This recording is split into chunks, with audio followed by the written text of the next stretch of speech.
es un ejercicio de pensamiento. La lectura, una experiencia de las posibilidades. Leer el mundo. Leer el mundo. Leer el mundo. Leer el mundo. Leer el mundo es el capítulo de literatura del programa Escuela en Casa de la Secretaría de Educación de la Gobernación del Atlántico y la Fundación Círculo Abierto. El monolingüismo del otro, de Jacques Derrida. Imagínalo, figúrate a alguien que cultivara el francés, lo que se llama francés, o español, y al que el francés cultivara, y quien, ciudadano francés por añadidura, fuera por lo tanto un sujeto, como suele decirse, de cultura francesa. Ahora bien, supón que un día ese sujeto de cultura francesa viniera a decirte, por ejemplo, en buen francés, no tengo más que una lengua, no es la mía, y aún, o además, soy monolingüe. Mi monolingüismo mora en mí y lo llamo mi morada. Lo siento como tal. Permanezco en él y lo habito. Me habita. El monolingüismo en el que respiro, incluso, es para mí el elemento. No un elemento natural, no la transparencia del éter, sino un medio absoluto, insuperable, indiscutible. No puedo recusarlo más que al atestiguar su omnipresencia en mí. Me habrá precedido desde siempre. Soy yo. Ese monolingüismo, para mí, soy yo.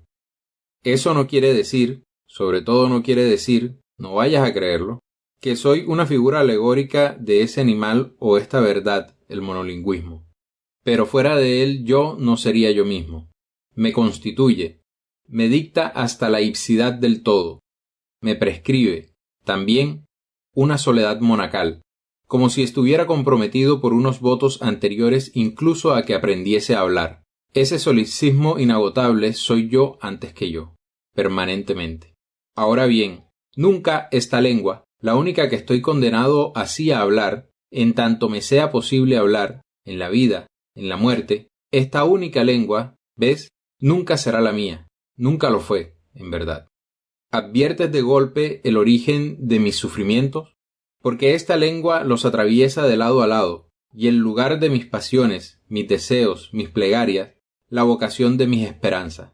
Pero hago mal al hablar de atravesamiento y lugar, puesto que es el borde del francés, únicamente, ni en él ni fuera de él, sobre la línea inhallable de su ribera, donde, desde siempre, permanentemente, me pregunto si se puede amar, gozar, orar, reventar de dolor o reventar a secas en otra lengua, o sin decir nada de ello a nadie, sin siquiera hablar. Pero ante todo y por añadidura, he aquí el doble filo de una hoja aguda que quería confiarte casi sin decir palabra. Sufro y gozo con esto que te digo en nuestra lengua llamada común. Sí, no tengo más que una lengua. Ahora bien, no es la mía. Sí, no tengo más que una lengua. Ahora bien, no es la mía. Soy monolingüe.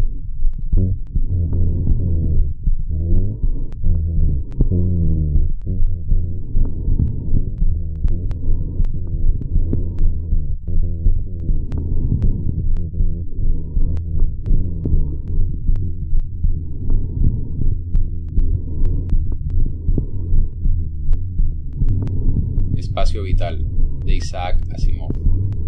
Bill Ching, de la Oficina de Viviendas, era un sujeto bajo y jovial que se enorgullecía de su ascendencia mongólica. Pensaba que los patrones probabilísticos habían resuelto todos los problemas de la humanidad. Alec Mishnov, también de la Oficina de Viviendas, opinaba que los patrones probabilísticos constituían una trampa, a cuya tentación la humanidad había sucumbido. Se graduó en arqueología y estudió diversas materias que aún no había olvidado. Su rostro lograba expresar sensibilidad, a pesar de las pobladas cejas, y Mishnov convivía con una idea que no se atrevía a confiar a nadie, aunque su preocupación lo había impulsado a abandonar la arqueología para dedicarse a las viviendas. Se encaminaron al recinto de conversión con todo su equipo. Llegaron al recinto de conversión y, tras utilizar la conversión de carga para su vehículo, enviándolo hacia el depósito de Rimbro, entraron en el patrón probabilístico de Rimbro, primero Chin, luego Mishnov. Bonita casa, comentó Chin satisfecho. Un modelo muy agradable, buen gusto. ¿Oyes algo? Preguntó Mishnov. No. Chin entró en el jardín. Oye, hay gallinas. Gritó. Mishnov lo siguió mirando al techo de vidrio. El sol lucía como el sol de 1 billón de otras tierras. Puede ser que haya vida vegetal incipiente, Observó distraídamente. el dióxido de carbono podría estar perdiendo concentración. El ordenador no lo sabría nunca. Y harían falta millones de años para que se desarrollara la vida animal y otros cuantos millones para que saliera del mar. No tiene por qué seguir ese patrón. Chin rodeó el hombro de su colega con el brazo. Algo te tiene preocupado. Un día me dirás que te inquieta tanto en vez de hacer insinuaciones y podemos tranquilizarte. Mishnov sacudió ceñudamente el hombro para zafarse de ese brazo. El paternalismo de Chin siempre era difícil de soportar. No hagas de esto una cuestión de psicoterapia. Se interrumpió y susurró. Escucha. Se oyó un rugido distante. Otro. Instalaron el sismógrafo en el centro de la habitación y activaron el campo de fuerza que penetraba hacia abajo y la adhería con firmeza a la roca. La trémula aguja registró las ondas de choque. Ondas de superficie, Dijo Mishnov. muy superficiales. No es bajo tierra. Chin parecía un poco más demudado. Entonces, ¿qué es? Sería mejor que lo averigüemos. El rostro de Mishnov había perdido el color. Tendremos que instalar un sismógrafo en otro punto y localizar el foco de la perturbación. Obviamente, iré afuera con el otro sismógrafo. Tú quédate aquí. No, Se negó enérgicamente Mishnov. iré yo ahí afuera. Mishnov estaba aterrado, pero no tenía opción. Si era lo que pensaba, él estaría preparado. Podría comunicar una advertencia. Enviar al incauto Chin sería desastroso, y tampoco podía explicárselo, ya que con toda certeza ni siquiera lo creería. Pero como no tenía pasta de héroe, temblaba mientras se ponía el traje de oxígeno y tanteaba el interruptor para disolver el campo de fuerza en la zona de la salida de emergencia. ¿Hay alguna razón por la cual quieres ir tú? Preguntó Chin, observando los torpes movimientos de su compañero. Yo estoy dispuesto. De eso nada. Saldré yo. Contestó Mishnov con la garganta seca, y entró en la cámara que conducía a la desolada superficie de una vieja tierra sin vida, o lo que presuntamente era una tierra sin vida. El paisaje no le resultaba extraño. Había visto paisajes similares docenas de veces. Roca desnuda, desgastada por el viento y la lluvia, con desfiladeros espolvoreados de arena y un arroyo pequeño y ruidoso brincando en su pedregoso cauce. Todo pardo y gris, ni un asomo de verdor. Ningún sonido indicaba vida, pero el sol era el mismo y al anochecer las constelaciones serían las mismas. Enfundado en su traje, Mishnov observaba todo sombríamente a través del visor transparente. Si el epicentro del ruido estaba cerca, bastaría con instalar el segundo sismógrafo a 1 kilómetro para localizarlo. De lo contrario, tendría que llevar una moto aérea. Empezaría intentando la primera opción. Ascendió metódicamente por una ladera rocosa. Una vez en la cima, escogería un sitio. Llegado a la cima, jadeando y sofocado por el calor, descubrió que no tenía que escoger. El corazón le palpitaba con tal fuerza que apenas oía su propia voz cuando aulló por la radio. Oye, Chin, hay una obra en construcción. ¿Qué? Fue la pasmada respuesta. No había error. Estaban apisonando el suelo. Había máquinas trabajando. Estaban demoliendo rocas. Están demoliendo. Gritó Mishnov. Ese es el ruido. Pero es imposible. El ordenador nunca escogería el mismo patrón probabilístico 2 veces. No podría. ¿No entiendes? Comenzó Mishnov. Pero Chin estaba enfrascado en sus propias cavilaciones. Ve para allá, Mishnov. Yo también iré. No, demonios, quédate ahí. Gritó Mishnov alarmado. Mantente en contacto por radio y prepárate para salir como un bólido hacia la tierra verdadera si te lo indico. ¿Por qué? ¿Qué está pasando? Aún no lo sé. Dame la oportunidad de averiguarlo. Se sorprendió al notar que le castañaban los dientes, mascullando maldiciones contra el ordenador, los patrón probabilístico y la insaciable necesidad de espacio vital de 1 billón de seres humanos que se expandían como humo. Mishnov patinó y resbaló cuesta abajo hasta el pie de la ladera, haciendo rodar piedras y arrancando extraños ecos. Un hombre le salió al encuentro. Vestía un traje hermético, diferente en muchos detalles del de Mishnov, pero obviamente destinado al mismo propósito: llevar oxígeno a los pulmones. Atento, Chi. Susurró Mishnov por la radio. Se acerca un hombre. Mantén contacto. Sintió que el corazón le bombeaba más despacio y que los fuelles de sus pulmones resollaban menos. Los 2 hombres se miraron fijamente. El otro era rubio y de rostro rugoso, y su expresión de asombro parecía demasiado extrema para ser disimulada. Wer sind Sie? Was machen Sie hier? Exclamó con voz áspera. Misnov se quedó anonadado. Había estudiado alemán antiguo durante 2 años, cuando aspiraba a ser arqueólogo, y entendió el comentario, aunque la pronunciación no era la que le habían enseñado. El desconocido le pedía su identidad y preguntaba qué hacía allí. Sprechen Sie Deutsch? Preguntó estúpidamente y luego tuvo que tranquilizar a Jean, cuya agitada voz sonaba en el auricular exigiendo saber qué era esa jeringonza. El germanohablante no dio una respuesta directa. Hier, wer sind Sie? Repitió y añadió con impaciencia. Ist es für einen verruchten Spaß keine Zeit? Misnov tampoco estaba de ánimo para bromas, y menos para bromas tontas, pero continuó. Sprechen Sie Planetisch? No sabía cómo decir idioma planetario estándar en alemán, así que lo de Planetisch fue solo un intento. Demasiado tarde, comprendió que tenía que haberlo denominado simplemente inglés. El otro lo miró con ojos desorbitados. Sind Sie wahnsinnig? Misnov casi estaba dispuesto a admitir que sí, pero optó por negarlo. No estoy loco, demonios. Quiero decir... Auf der Erde, wo wer Sie gekommen. Desistió porque su alemán era insuficiente, pero la nueva idea que le cascabeleaba en el cerebro no cesaba de acuciarlo. Tenía que hallar un modo de verificarla. Welches Jahr ist es jetzt? Dijo desesperadamente. El desconocido, que ya cuestionaba su cordura, se quedaría convencido así de que estaba loco de remate, pues le preguntaba en qué año estaban, pero, al menos, Misnov dominaba lo suficiente el alemán para hacer esta pregunta. El otro masculló algo que sonaba sospechosamente a una blasfemia alemana y luego dijo: Es ist doch 2364. Warum? El borbotón de alemán que siguió resultó totalmente incomprensible para Misnov, pero, de todos modos, ya tenía suficiente de momento. Su traducción era correcta. Había dicho el año 2364, casi 2000 años en el pasado. ¿Cómo era posible? 2364? Murmuró. Ja, ja. Dijo el otro. 2364. Der ganze Jahr lang ist es so gewesen. Misnov se encogió de hombro. La afirmación de que todo el año había sido el mismo era una ocurrencia poco ingeniosa aún en alemán, y no ganaba nada con la traducción, reflexionó. Pero el otro continuó hablando en tono irónico. 2364 nach Hitler. Hilft das Ihnen vielleicht? Nach Hitler. Misnov soltó un grito de deleite. Eso sí me ayuda. Es hilft, hören Sie bitte. Continuó en un alemán mal pronunciado y salpicado de frases en planetario estándar. Por amor de Dios, Um Gottes Willen. Si era el 2364 después de Hitler, las cosas cambiaban por completo. Barbotó frases en alemán tratando de explicarse. El otro frunció el ceño y se puso a pensar. Alzó la mano enguantada como para acariciarse la barbilla o un gesto similar. Golpeó el visor transparente que le cubría el rostro y dejó la mano allí mientras cavilaba. Ich heiße George Fallenby. Dijo de pronto.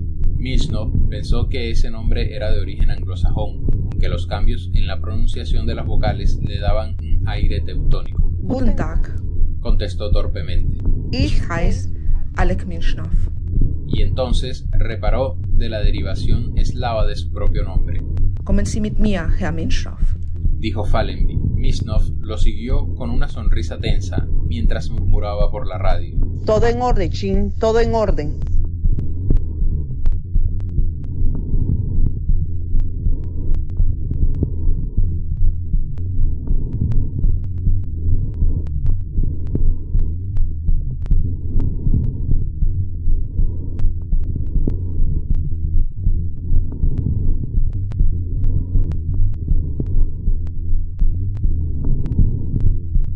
A veces me encuentro con canciones que parecen estar cantadas por personas que no conocen el idioma en el que cantan, como el Yoe con Yamulemao o Very Very Well de Carlos Román y su conjunto vallenato.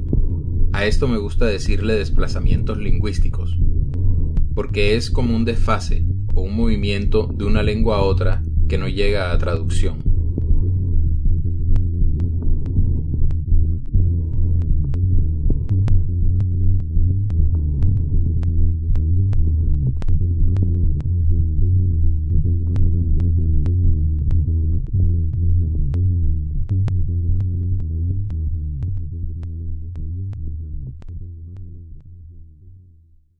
Leer el mundo. Leer el mundo. Leer el mundo. Leer el mundo. Leer el mundo. Aquí, una canción que creo es un desplazamiento lingüístico.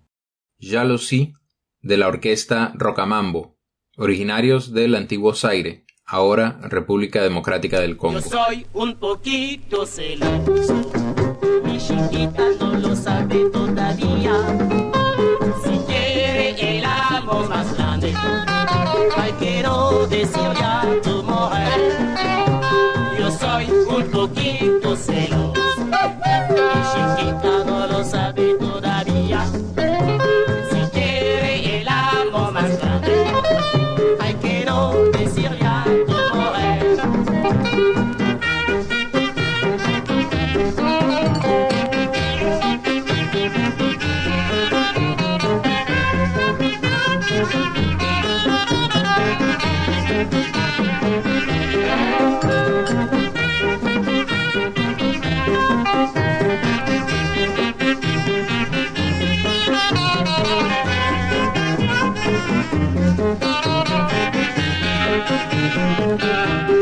Que sí, chiquita lo sabe, que no, yo no soy celoso. Ay, niña, venga aquí, mami, ay, quiere todo mi amor. Ay, que sí, chiquita lo sabe, ay, que no, yo no soy celoso. Ay, niña, venga aquí, mami, quiere todo mi amor.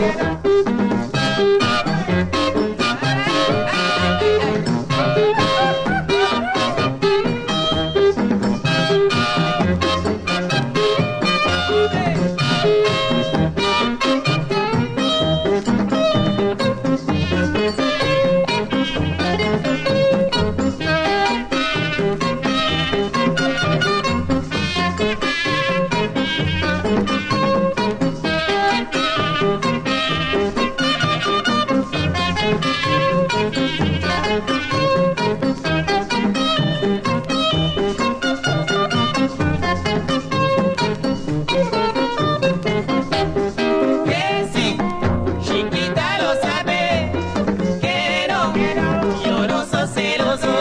Ay, niña, venga aquí, mami, quiere todo mi ardor. Ay, que sí, chiquita lo sabe, ay, que no, yo no soy celoso. Ay, niña, venga aquí, mami, quiere todo mi ardor. Alvin Lucier es un compositor de música experimental e instalaciones sonoras de Estados Unidos.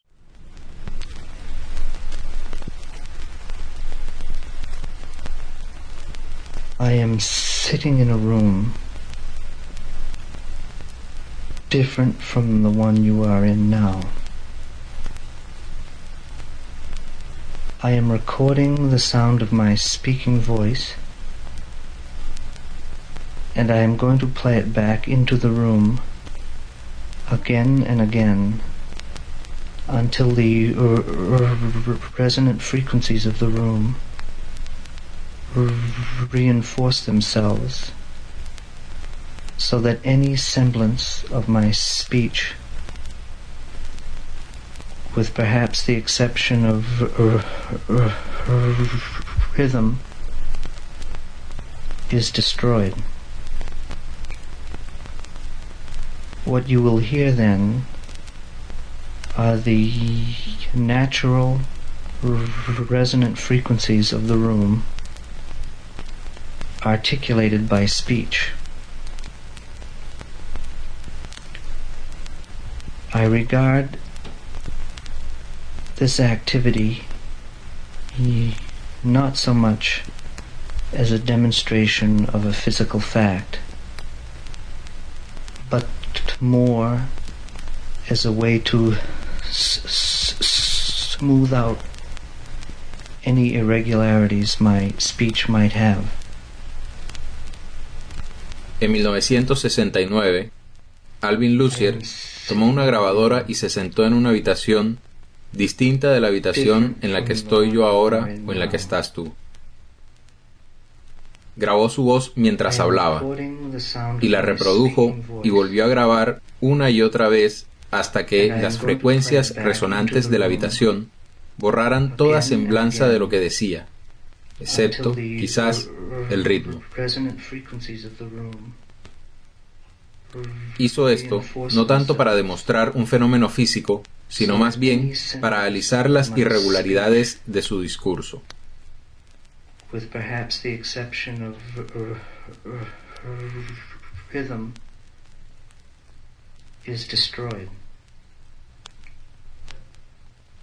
What you will hear then are the natural resonant frequencies of the room articulated by speech. I regard Por ahí por el minuto 6, la pista ya sonaba así.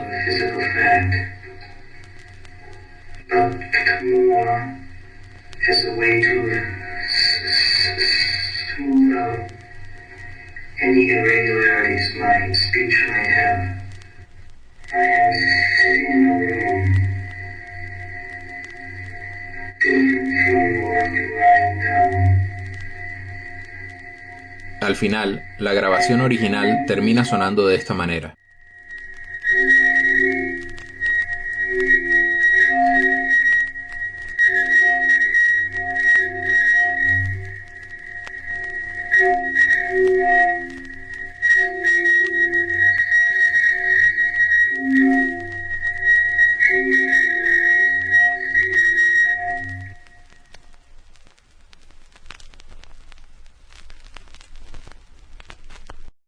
Paul Kay y Bren Berlin, en 1969, publicaron una investigación en la que afirmaba que existían ciertos patrones para nombrar los colores básicos en las culturas, consistiendo el patrón más básico y común a todos en 3 términos. Estos términos son blanco o Yarki, Claro. light, Light. negro u Oscuro. Johnny, Oscuro. Miau. y Rojo. Rojo. Rojo. ¿significa esto que estos conceptos son universales? ¿Evidencia de un origen universal de las lenguas? Claro. Oscuro. Claro.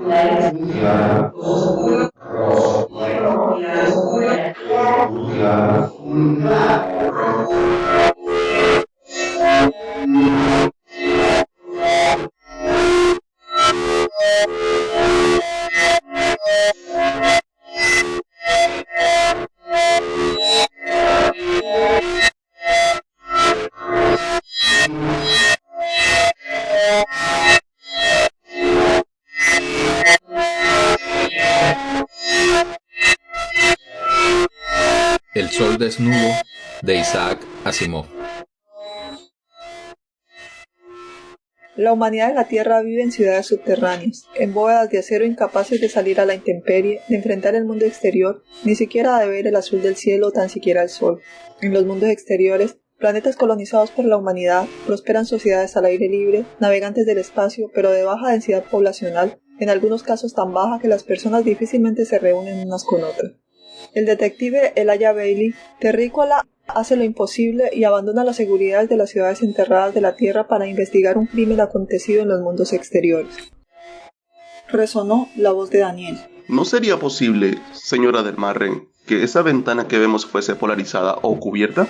A mi compañero le molesta la luz del día. Como usted debe de saber, en la Tierra... La joven, Bailey le echaba unos 25 años, pero tuvo el sombrío pensamiento de que la edad aparente de los hombres y mujeres del espacio podía ser harto engañosa.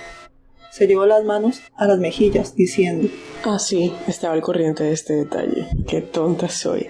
Le ruego me perdone, la cerraré al instante. Haré venir un robot. Salió de la ducha con la mano extendida hacia el contacto y sin dejar de hablar. Siempre me digo que debería tener más de un contacto en esta habitación. Una casa no es buena si no tiene los contactos a mano, en el sitio que sea, a menos de 1,5 metros de distancia. Es una cosa que...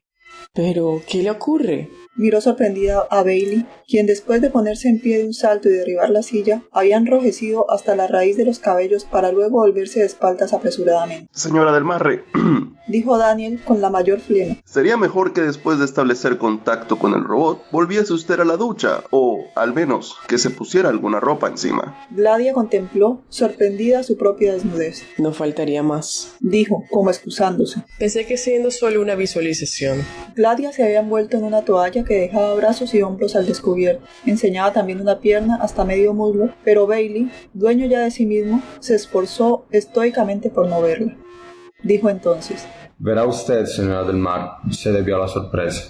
Por favor, llámame Gladia. A menos que esto vaya contra sus costumbres. Muy bien, la llamaré Gladia, no hay inconveniente. Solo deseo asegurarle que no he obrado así por repulsión, ni mucho menos. Más bien ha sido fruto de la sorpresa. Como si no bastase el haberse portado como un estúpido, solo faltaba ahora que la pobre chica creyese que su vista le resultaba desagradable. A decir verdad, había sido bastante, bueno, no daba con la palabra justa, pero una cosa sí estaba seguro, que nunca podría contárselo a Jessie. Sé que le he afrentado, dijo Gladia, pero no ha sido esta mi intención. Lo hice sin pensar. Desde luego comprendo que hay que tener cuidado y no atentar contra las costumbres de los demás planetas. Pero es que a veces son costumbres tan raras. Bien, no raras precisamente. Se apresuró a añadir. Sino extrañas, como usted comprenderá. Por ese motivo resulta fácil cometer alguna equivocación, como el detalle de no cubrir las ventanas. No tiene que darme ninguna explicación, murmuró Bailey.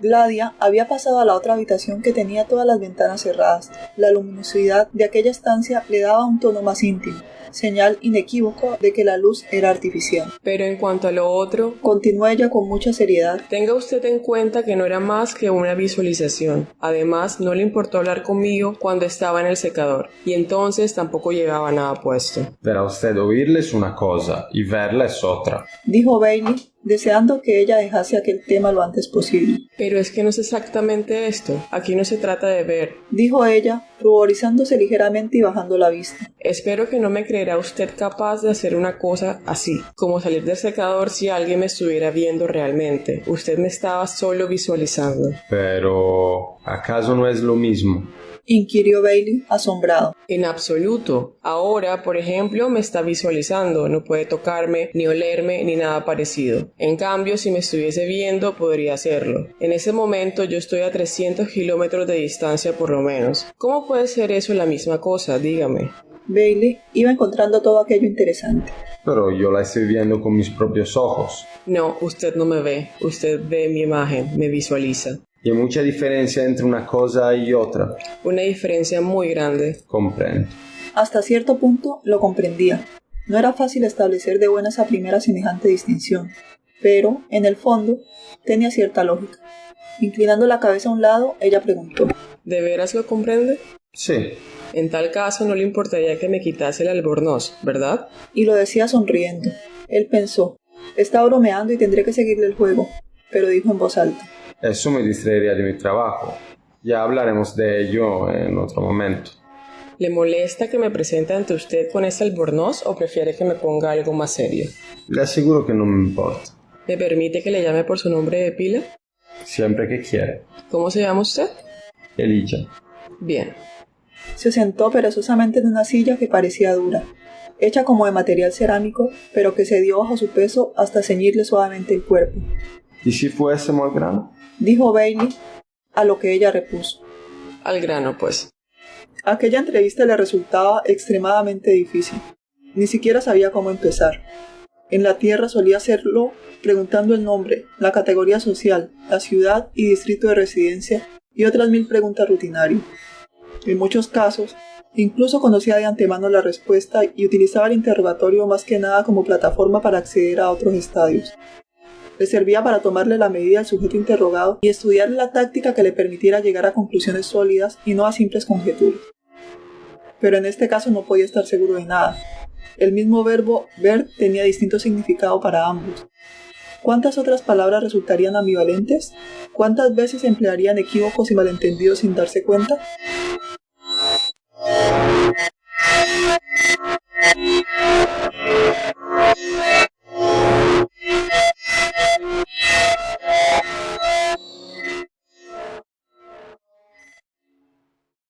Leer el mundo. Leer el mundo. Leer el mundo. Leer el mundo. Leer el mundo.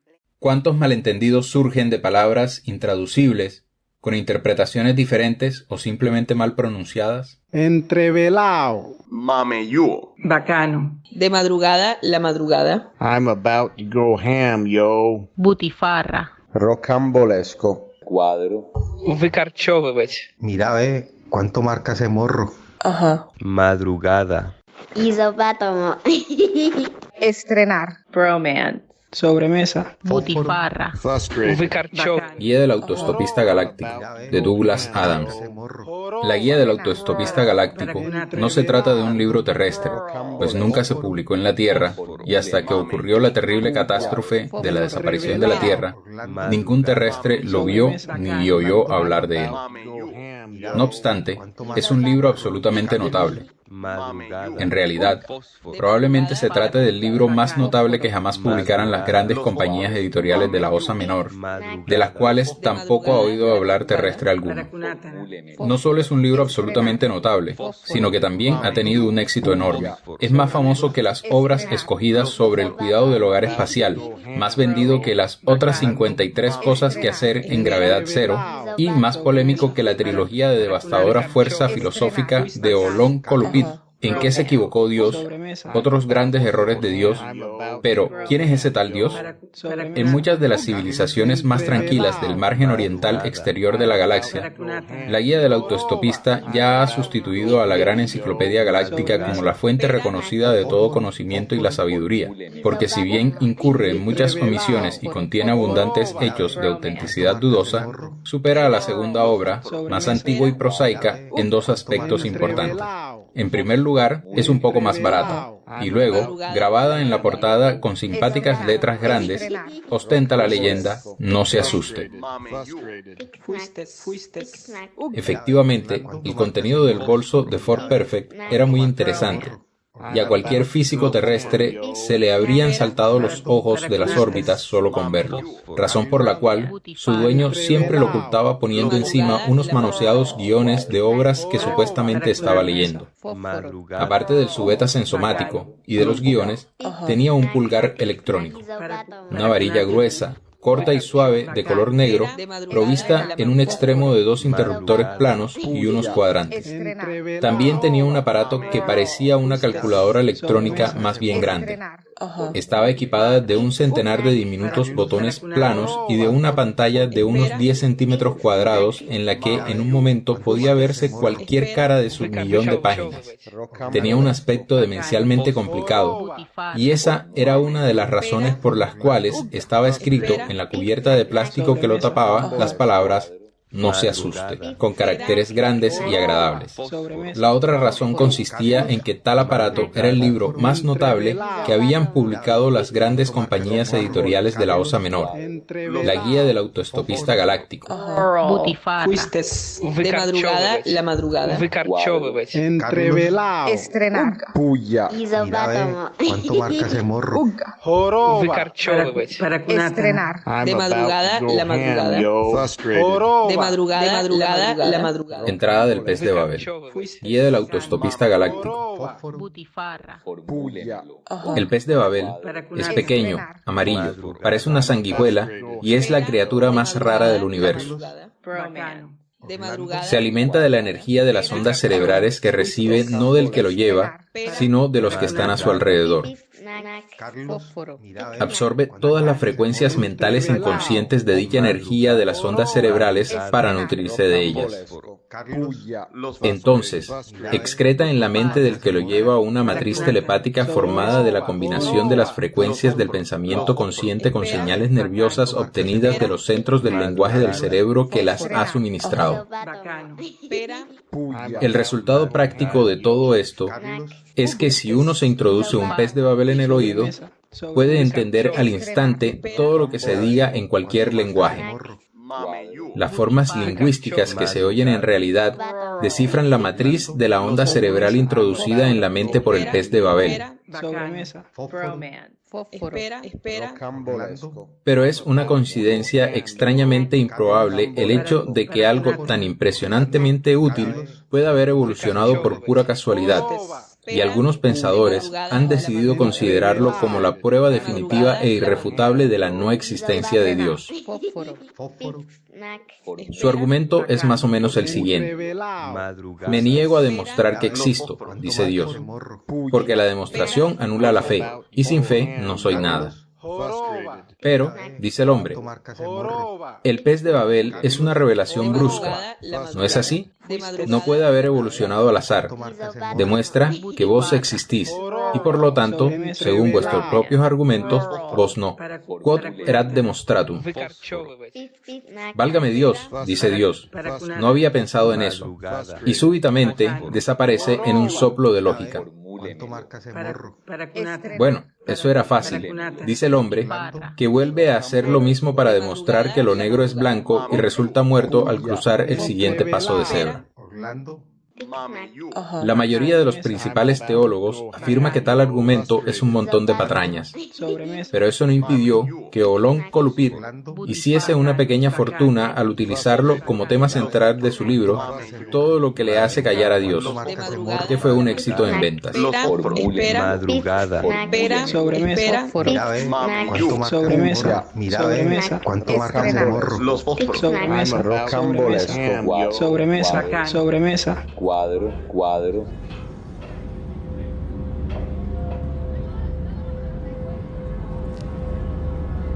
Max Neuhaus fue un compositor de música clásica de Estados Unidos que le gustaba componer para percusión experimental. También creó numerosas instalaciones y esculturas sonoras. En 1977, Max Neuhaus creó una instalación sonora en Times Square, en Nueva York, titulada como Times Square.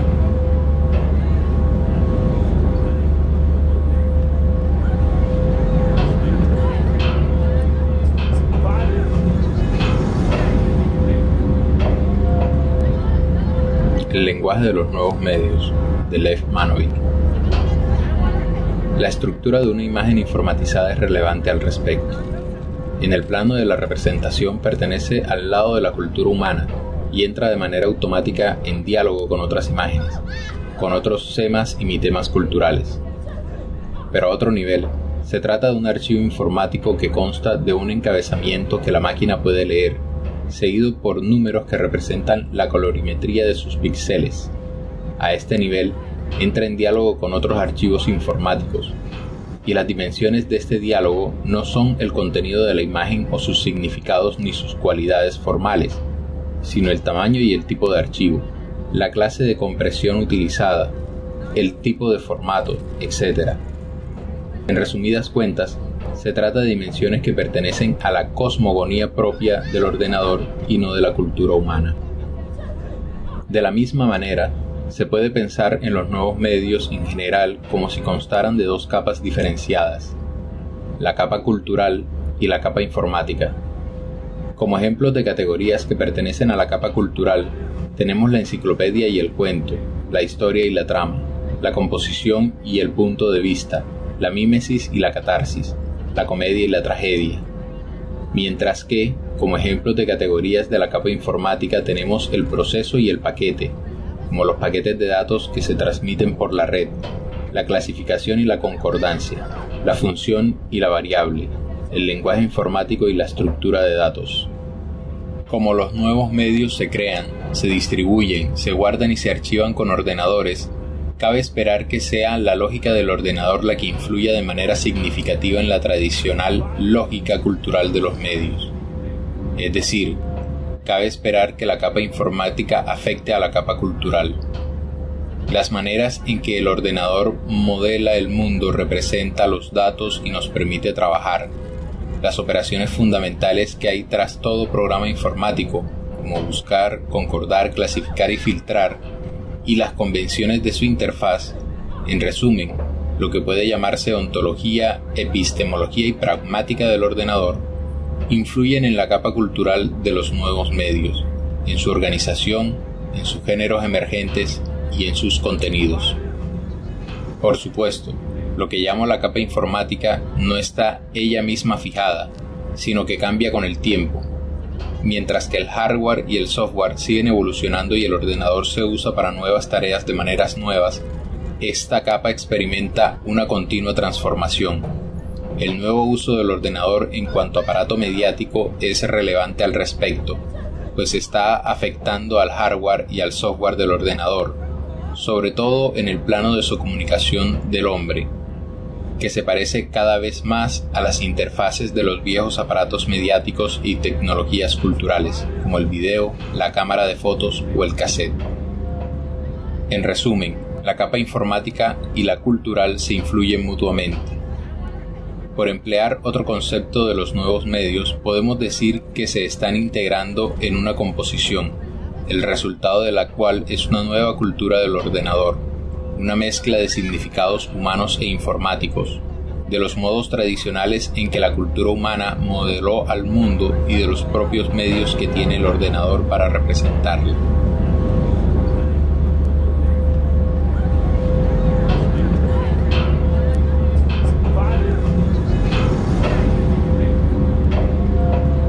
En 1984, en su álbum Buscando América, Rubén Blades graba un cuento en forma de canción titulado GDBD, Gente despertando bajo dictadura.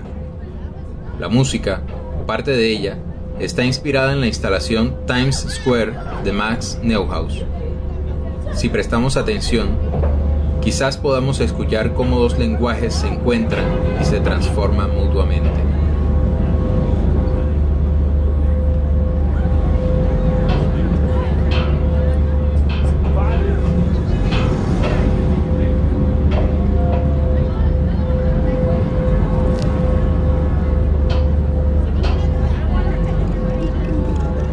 Despiertas, no has podido dormir muy bien, te levantas, caminas y pisas uno de los charcos de orine que el nuevo perro ha dejado por toda la casa.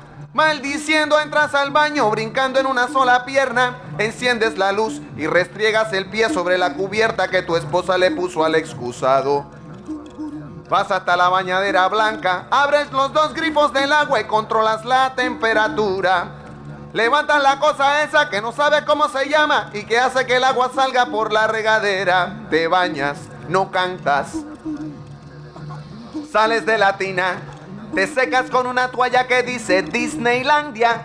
Te subes a una balanza que da pesos, siempre diferentes pero aproximados. Cuando te estás afeitando suena el despertador. Tu mujer abre los ojos, mira la hora, lo apaga. Se levanta de su lado de la cama. Cada uno tiene su lado de la cama. Cada uno tiene su lado en todo. Tú la sientes saliendo del cuarto rumbo a la cocina. El vecino de arriba prendió el tocadisco. Terminas de afeitarte y te limpias las cortaditas con papel higiénico que se te queda pegado a la piel. Te pones el desodorante, 24 horas de protección constante. Un poco de colonia para después de afeitarse. Te arde la cara, sales del baño, pisas otra vez el orine del perro. Le mientas la madre en voz alta. Tu esposa desde la cocina te pregunta qué te pasa. Tú le explicas gritando por qué no quieres otro perro en la casa. Mientras te secas el pie con la toalla mojada que dice Disneylandia, ella se aparece y silenciosamente seca con un trapo el charco de orine.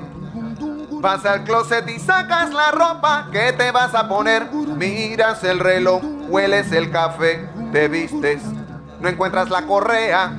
Te haces la corbata 2 veces porque la primera vez la parte de atrás te quedó más larga que la parte de adelante.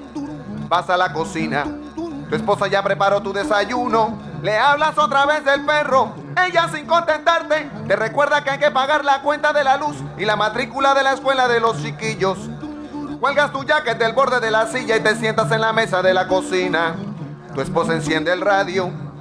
Están transmitiendo las noticias. Mientras escuchas, mojas el pan en el café como te enseñó tu papá cuando eras niño.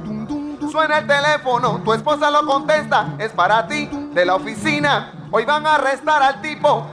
Va un carro a recogerte, que lo esperes abajo.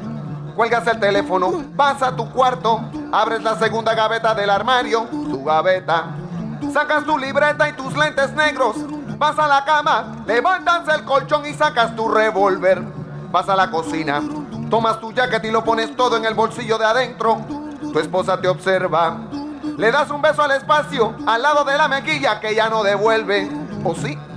Abres la puerta y bajas por la escalera de madera, saltando los escalones de 2 en 2. Llegas a la calle, ves al camión recogiendo la basura, aún está oscuro, pero huele a mañana, varón.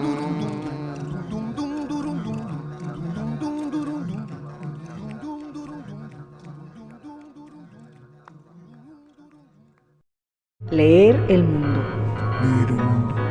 Leer el mundo. Leer el mundo. Leer el mundo. Leer el mundo.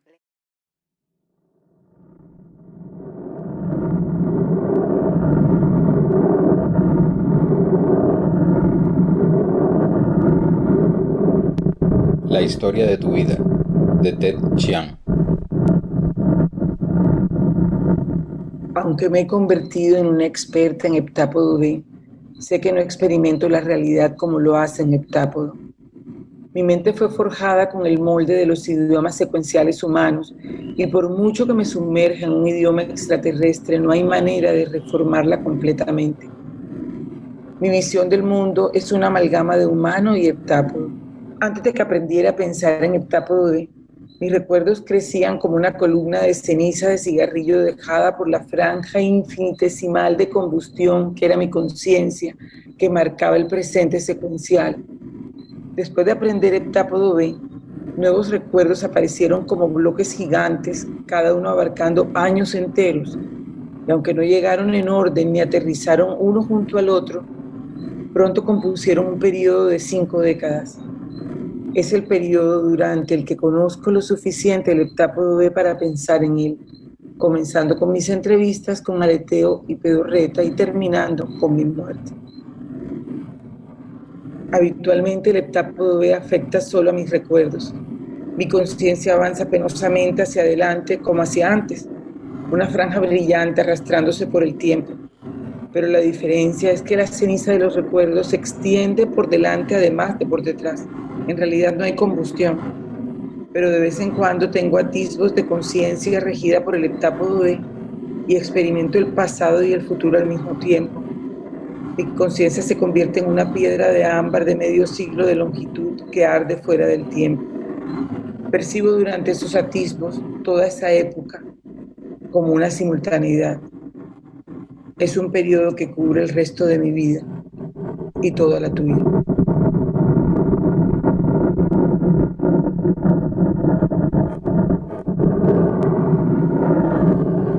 Terminé la última raíz de la frase, dejé la tiza y me senté en el sillón de mi despacho. Me recosté y contemplé la frase gigante en heptápodo B que había escrito, que cubría la pizarra entera. Incluía varias cláusulas complejas y había conseguido integrarlas todas de forma bastante elegante. Mirando una frase como esta, entendía por qué los heptápodos habían desarrollado un sistema semasiográfico de escritura como el heptápodo B. Era más adecuado para una especie con un modo de conciencia simultáneo. Para ellos el habla era un cuello de botella, porque exigía que una palabra fuera detrás de otra secuencialmente. Con la escritura, por otra parte, todas las marcas sobre una página eran visibles simultáneamente.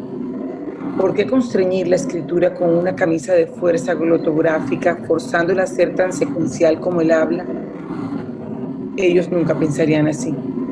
La escritura semasiográfica aprovechaba naturalmente la bidimensionalidad de la página. En lugar de repartir parcamente los morfemas uno a uno, ofrecía una página entera cubierta de ellos de un solo golpe. Y ahora que el heptápodo B me había introducido en un modo de conciencia simultáneo, entendía la razón tras la gramática del heptápodo A. Lo que para mi mente secuencial había parecido innecesariamente rebuscado, ahora estaba claro que era un intento de obtener cierta flexibilidad dentro de los límites del habla secuencial. En consecuencia, podía usar heptápodo A con más facilidad, aunque seguía siendo un mal sustituto del heptápodo B.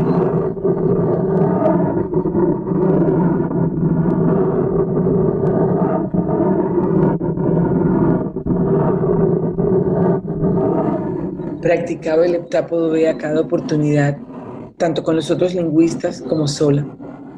La novedad de leer un lenguaje semasiográfico lo hacía más atractivo que el heptápodo A, y mis avances en escritura me emocionaban. Con el tiempo las frases que escribía se fueron haciendo más bellas, más cohesivas. Había alcanzado el punto en el que funcionaba mejor si no pensaba mucho en ello. En lugar de intentar diseñar cuidadosamente una frase antes de escribir, podía simplemente empezar a escribir trazos al instante. Mis trazos iniciales casi siempre resultaban ser compatibles con una representación elegante de lo que estaba intentando decir. Estaba desarrollando una habilidad como la que tenían los heptápodos. Más interesante era el hecho de que el heptápodo B estaba cambiando mi forma de pensar. Para mí pensar significaba típicamente hablar con una voz interior. Como decimos en mi profesión, mis pensamientos estaban codificados fonológicamente. Mi voz interna hablaba normalmente en inglés, pero eso no era imprescindible.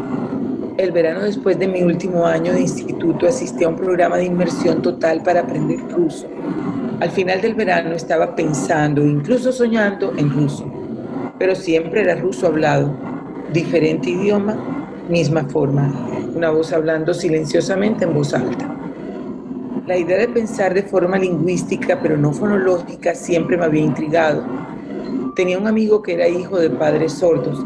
Creció usando el lenguaje de signos americano y me decía que a veces pensaba en lenguaje de signos americano en lugar de en inglés. Yo me preguntaba cómo sería que los pensamientos de uno estuvieran codificados manualmente, razonar usando unas manos interiores en lugar de una voz interior. Con el heptápodo B estaba experimentando algo igual de ajeno. Mis pensamientos se estaban codificando gráficamente. Había momentos como de trance durante el día, cuando mis pensamientos no se expresaban con mi voz interna. En su lugar, veía semagramas con el ojo de mi mente, brotando como escarcha en una ventana. Al adquirir mayor fluidez, los diseños semagráficos fueron apareciendo completamente formados, articulando incluso ideas complejas a la vez. Pero mi ritmo de pensamiento no era más rápido en consecuencia. En lugar de apresurarse hacia adelante, mi mente colgaba en equilibrio sobre la simetría que subyacía a los semagramas. Los semagramas parecían ser algo más que lenguaje, eran casi como mandalas. Me sorprendía en estado meditativo, contemplando la forma en que las premisas y las conclusiones eran intercambiables. No había una dirección inherente en la forma en que se conectaban las proposiciones, no había hilo del pensamiento que siguiera un camino en particular. Todos los componentes del acto de razonar eran igualmente potentes, todos tenían idéntica importancia.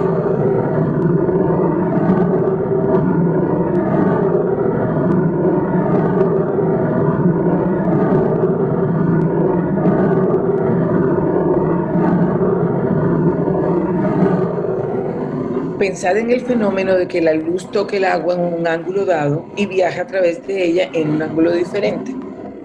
Explicadlo diciendo que una diferencia en el índice de refracción provocó que la luz cambiase de dirección y se ve el mundo como lo veían los humanos. Explicadlo diciendo que la luz minimizó el tiempo que necesitaba para viajar hasta su destino y se ve el mundo como lo veían los heptápodos. Dos interpretaciones muy distintas. El universo físico era un lenguaje como una gramática perfectamente ambigua. Cualquier hecho físico era una expresión que podía ser interpretada de dos formas completamente distintas, una causal y la otra teleológica, ambas válidas, ninguna descalificable por mucho contexto del que dispongamos. Cuando los antepasados de los humanos y los heptápodos adquirieron la chispa de la conciencia, percibieron el mismo mundo físico, pero interpretaron sus percepciones de forma diferente. Las visiones del mundo que surgieron de allí fueron el producto final de esa divergencia. Los humanos habían desarrollado un modo de conciencia secuencial, mientras que los heptápodos habían desarrollado un modo de conciencia simultáneo. Nosotros experimentábamos los acontecimientos en un orden y percibíamos la relación entre ellos como causa y efecto. Ellos experimentaban todos los acontecimientos a la vez y percibían una intención que los subyacía a todos, una intención minimizadora y maximizadora.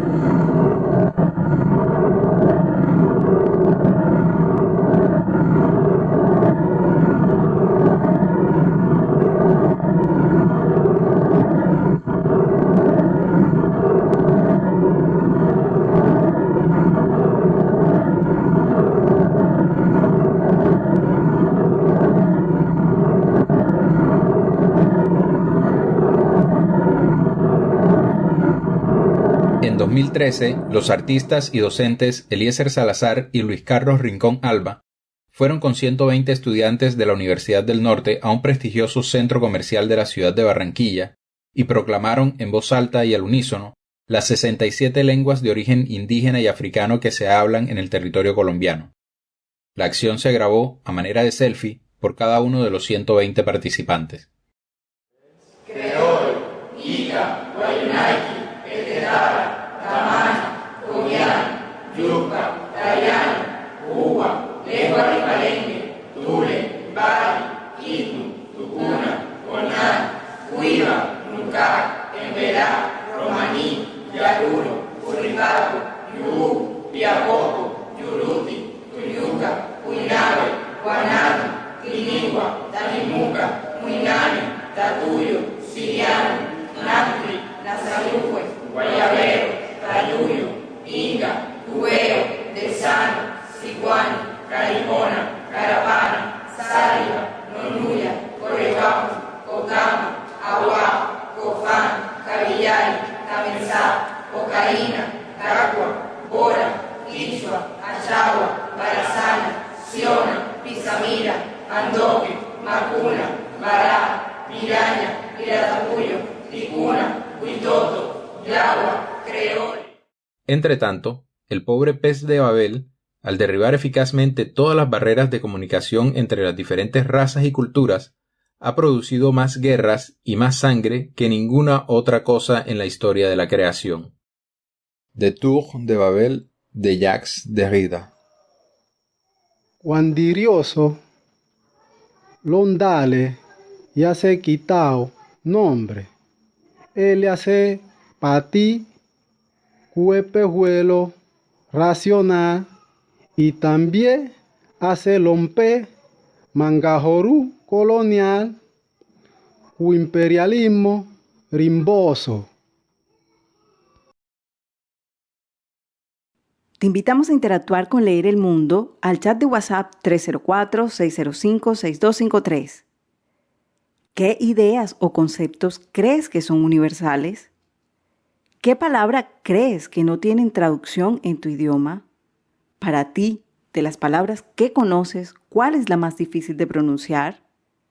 Te invitamos también a que nos compartas un audio o un dibujo de cómo sería tu lenguaje ideal.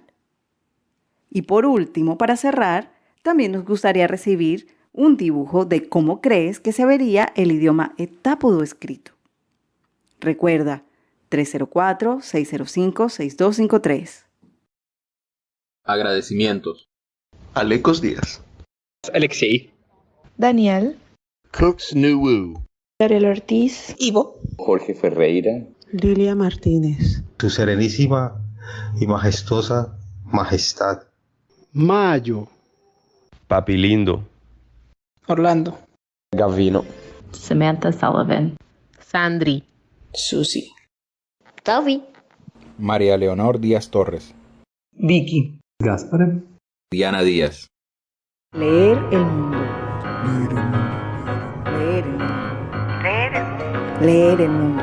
Leer el Mundo es el capítulo de literatura del programa Escuela en Casa de la Secretaría de Educación de la Gobernación del Atlántico y la Fundación Círculo Abierto.